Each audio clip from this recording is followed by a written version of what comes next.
Everybody, welcome back with the Purplatypus is the name. If you clicked on this, hopefully you're near the end game. This is going to be my end game build for what I'm doing to clear all the content right now.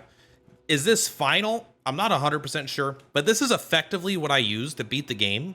It just is more powerful now than when I beat the game because I can't go back to that exact save. But this is basically just it turned up to 11. So what are we actually doing here? What is the power? My main squad is going to be Mael, Monoko, and Loon. Now, I'll be honest, Loon is still a work in progress. However, my other two characters are carrying so hard, I don't particularly care. So with Mael, she is the bread, the butter, the dessert, the breakfast, the lunch. She is the whole meal, all right? She is pretty much what most of this build is based around. So you can see I have 334 Luminas in her, all right? That's a lot. My next character has 204, 97, 183, 76. So 334 is a lot. If we take a look at her stat spread, she has 99 luck, 99 agility, and 54 might. She has almost no defensive stats at all. If we look at her gear, it's 500 speed, almost 900 speed. And then it's crit rate, crit rate, crit rate. That is primarily why these are equipped. However, these are all pretty reasonable as well. Sniper is good. AP on base attack is good, especially at level 30 with that 900 speed.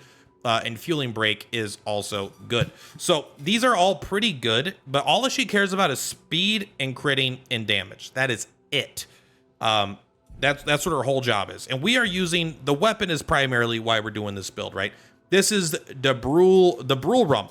You've probably seen, well, you might have. I did another video similar to this on how to get a bunch of burn in one turn. It's just gotten better. I thought this would fall off in the late game. It has not fallen off because she got a skill that is so brokenly powerful with this weapon that I don't think I would use anything else. Maybe there's other broken things we could do. I need to spend more time experimenting with other builds and other things that could be broken, but I'm telling you, this shit is cracked. Because what does this do? Every time we get a critical hit, we apply burn. Our basic attack applies 2 burns, and we have 100% critical while stanceless. That doesn't make a difference at all. We already have 100% crit.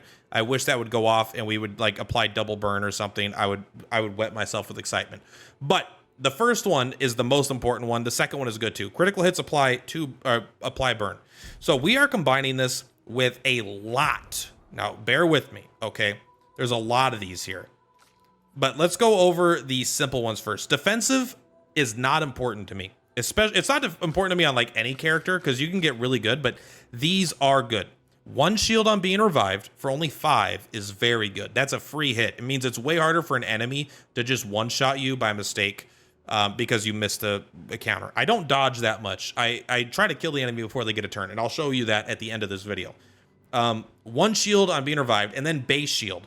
1 shield if not affected by any shield on turn start. This means you get basically a free hit every single turn. Now, there are other things like confident, right? 50% less damage. That has been really good for me. As for where you get all this stuff, listen, I don't remember, okay? I'm just going to be honest. You get a lot of pictos in this game and a lot of spots. I didn't write down every single one. So, but there are good ones. That's defense-wise, 25 points in defense. I think base shield is that good, where I'm maybe sacrificing some damage in order to do that. Solidifying is good too, but she doesn't have enough defense to even live through an attack usually. When we're looking at support, one of the biggest ones here is double burn. On applying a burn, apply a second one.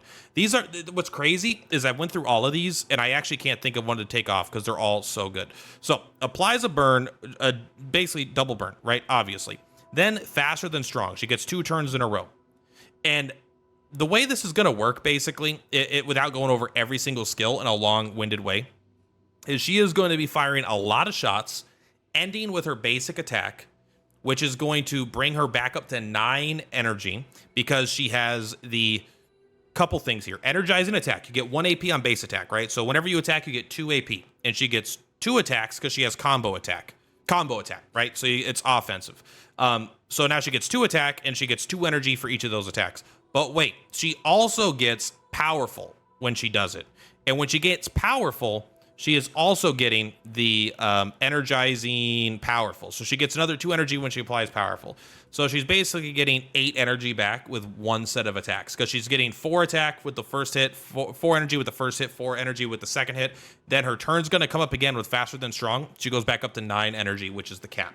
So every time she gets a chance to actually attack, she's going to go up to 9 energy on her very next turn, and she gets 2 turns in a row. She applies defenselessness on attack, and we have greater defenselessness, greater powerful. Then things like marked, rewarding mark, things that marking shots, ways to apply mark and just deal more damage. And then if we go to the offensive stuff, it's really things that give me damage, right? Increased base attack damage. Augmented attack isn't insane, but it is good. Auto rush just makes it so you go really quick at the beginning of the turn. I would put on long rush, but I don't think I have that yet. 30% increased damage, but you can't be healed. Anything that does increase damage, right? Glass cannon, 25% more damage. Full strength, 25% more damage. Immaculate, 30% more damage until you're hit. Shield affinity, 30% more damage, but whenever you get hit, you lose all your shields. But again, you're getting the shield every turn and when you revive. So as long as you don't take 2 hits in a row between her turns, then you're absolutely fine, which could be hard to do, but it's okay. Versatile, after you do a free aim hit, which you're doing constantly, you get a 50% increased attack damage. Teamwork, 10% while all your teammates are alive. Warming up, 5% damage each turn. Stacks up to 5 times. Basically, you need Painted Power to deal additional damage as well. Basically, this is all going to increase her damage by a lot. But what's really the crux of this is the skill. If we go to her skill tree, later in the game, you are going to get access to Burning Canvas. You get 3 pretty good skills here. Burning Canvas is busted, bro. This skill is so good. It does high single target void damage with 5 hits. It applies 1 burn per hit. Damage is increased for each burn on the target. This is going to do a lot, okay? Just trust me, it's going to do a lot. I will show you. We get a lot of burn on the enemy, and we don't need much help. So I will show you exactly how it works. Now, for Monoko here, I did get all of his skills. Monoko is much simpler for me. He doesn't have nearly as much stuff going on. He has 192, but really it's all going to come down to the fact that he's kind of doing the similar thing, you know, taking more damage, taking teamwork, taking versatile, does he have warming up? I don't think he has warming up yet, so I could probably take that if it's still down here. I don't have enough energy yet, but point is, he's really just kind of doing a bunch of damage as well, because his weapon is actually kind of insane here. You start the battle in the Almighty Mask, 20% increased damage for each consecutive turn without taking damage, and with the shield stuff, it becomes quite a bit easier to not take damage. And he is also getting 2 turns in a row, so again, this is going to stack very fast. And break damage is doubled while in Almighty Mask. So basically what's going to happen is we have multiple of our characters with the charging mark, which I don't think you can see there. 20% of a gradient charge on hitting a marked target. So it's easy to hit a marked target pretty quickly, and it's honestly easy to get a gradient point with this team in general because we're spending a lot of energy every turn. And so once you get your first point, you could have this guy use his gradient attack. The very first one here, even though he has all 3, this guaranteed breaks. But for 1 energy, you get to deal very heavy damage to a target twice, and then you go to the Almighty Mask. When you're in the Almighty Mask, you get to use the Duelist Storm. Extreme single target physical damage, 4 hits. It can break, and Almighty Mask gives it more damage. And your weapon is also going to give you the 20-40% more damage, and it's also going to get double break damage on an attack that already does high damage, and you could break. And you always start in the Almighty Mask. Now, there is a case to be made for the Nusaro here, because this weapon is actually way stronger in terms of base power. And you get a flat 30% when you use an upgraded mask, but this always starting in Almighty is pretty strong. I'm willing to sacrifice the base power. This one looks like it's stronger, but I promise you if I level this up 7 more times, it would destroy this weapon in power. It's probably like closer to 15,000 power. Not all weapons are created equal, and their stats are not created equal for their scaling. So keep that in mind. But other than that, these actually skills I'm pretty tight on right now. I don't really, this is the one that I'm not sure about. I want 1 caster, but I don't like any of the caster skills. This one would be my favorite, but it costs 9, so I don't actually use it. But the Chalier combo, this is the one he starts with. It's just good. It still does a lot of damage. Usually I'm using Duelist Storm if I manage, if I can manage to get in the Almighty Mask. But if I'm not in the Almighty Mask, I'm just using this one nearly every time, or I'm just auto attacking.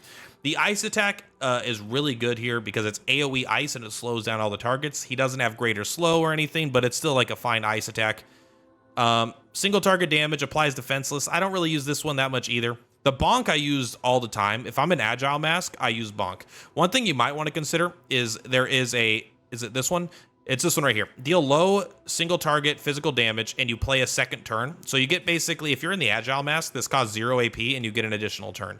Very powerful ability to help you just move the mask into the aggro mask, the red one, the balanced mask. But when you have a second turn constantly, it is much less good. So there's a lot of skills here, a lot of different things you could do, right? Applying shield to the target is good. It only does it to one target. Otherwise, if it gave it to the whole squad, I would consider it. A lot of his support abilities are fine, but none of them are that insane. Applying powerful to everyone is not that good because they can all do it themselves with powerful attack. So you might want to mess around here, but really Duelist Storm is what we're trying to do as much as possible, and we could get it off pretty consistently. Again, he goes up to pretty much max energy also. And finally, I am using Luna here, but I don't know what the hell she's supposed to do. She honestly just kind of sucks at this stage because her damage is so low comparatively to the other stuff I've used. I've tried using her Terraquake. I've tried using the whatever, the Elemental Genesis, and it's like fine. But it's not as strong as what we could do with the other characters. So typically what she does is she just Ice Lances, uses Hell, and then will use items if we need to give people, revive people. And otherwise she'll just attack. So I have her using this weapon right now because it gives her base attack applies 2 burn per Fire Stain. So eventually she's going to get a Fire Stain at the beginning of a turn. So she'll end up having like 4 of them at some point probably. And because you have double attack and double burn, you're going to end up doing a lot of burn. And remember, this is going to, her main attack scales off of the burn that you deal. There's the amount of burn you have. So let's go ahead and look at this. I haven't done this fight before. We're just going to take a new one, and hopefully I can not embarrass myself here, and we could show you. I'm currently on stage 8, trial 3. I believe there's 11. This is on expert mode, by the way, so for context. All right, there are 2, 3 enemies. This one scares me the most. I don't remember. I'm going to go for this guy first. I think this one scares me. So 15,000 damage. Not bad, right? We do have Sniper on, which does 200% more damage. And so we get 3 hits, and then we attack, right? 61,000, 61,000. And then we're up to 9 energy, and we get a second turn, right? So look at that shit. Trying to hit that arm right there. Now we want to go down to 5 energy. So now we're at 5 energy. And we're going to use our skill. We're going to use the Burning Canvas. All right, so they're at 34 burn, which is not that much. I could put more burn on them, but we have Powerful. They have Defenseless. They have Mark. We have Rush, and they have 34 burn for our attack. And this is going to put a lot more on it as well. So that attack did 1,000,000 damage. And that's on the low end because that's not that much burn. Keep in mind, that was our first character's first turn. If you look on the turn on the side of the screen, they don't have a turn yet. There's no even turn coming up. So this guy has a very similar strategy. We're going to let that guy alone. We're actually going to use it on this guy to kill him. I think we go in 2, 3, 4. We do 4 hits there. Then you do an auto attack and to get up to 9. Now he's in the Almighty Mask. So we're in the Almighty Mask because he starts there, but I didn't have enough energy to use Duelist Storm right away. So we're going to come here and we're going to target this guy with the big attack that I said, right?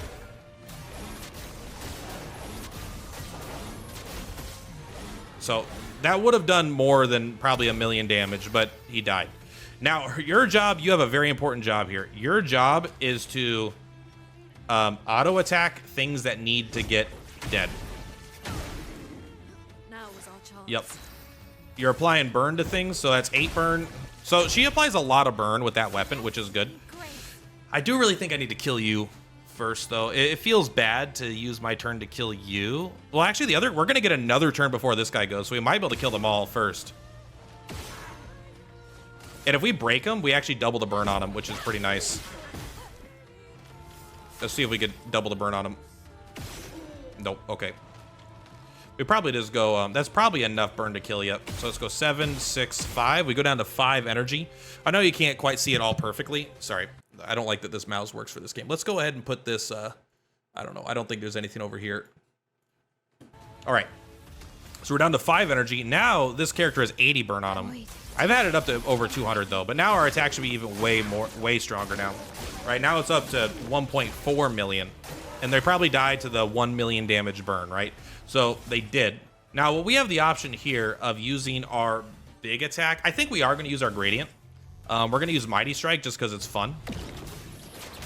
It's not going to do any damage because this guy has 2 shields on, but that's okay. It gets me back into the Almighty Mask, so next turn I could use another attack. So we can actually go down to 2 again, and then we can attack. So as long as we survive this guy's attack, we should win. On me. Got it. All right, there was the enemy's turn. Our turn now. And then we just start shooting them in the face. Yep. Time to hit big. 9, 8, 7, 8, 7, 6, 5. 88 burn. We go. Let's go. So much potential. You could break him. You know what? It doubles the burn. Actually, let's just attack him. Let's see if it does double it. He's at 120 burn. Let's see if he goes up to 200 or something. You might not have it on. It's all right. Don't worry about it. He's up to 164 burn. Oh, and it's our turn again, guys. It's our turn again. Again, this is not necessarily an easy fight. I mean, it is, but you know what I mean. He's currently stunned right now, also, by the way. Those are doing 600,000 each right now. We got an Empowering Tint, level 28. Let's go. Healing Tints and Powerful. Don't want that. But yeah, 3 million experience. There we go. So that is the build. I haven't done a build video for like a team like this, so I don't know if I even did a good job presenting it. But hopefully I did. If you have any questions about this, about what I think is good, what I think is bad, go ahead and leave it in the comments down below, and I'll do a better job. I'll try to do a good job in the comments, letting you kind of know what's good, why it's good. But yeah, Mael is kind of busted. She's broken the game. It feels like she's broken the game, which is awesome. And once we get Fueling Break, we're going to put that on someone else. But yeah, guys, that's all for this one. Much love for Purplatypus. I'll see you on the flip-flops. Bye!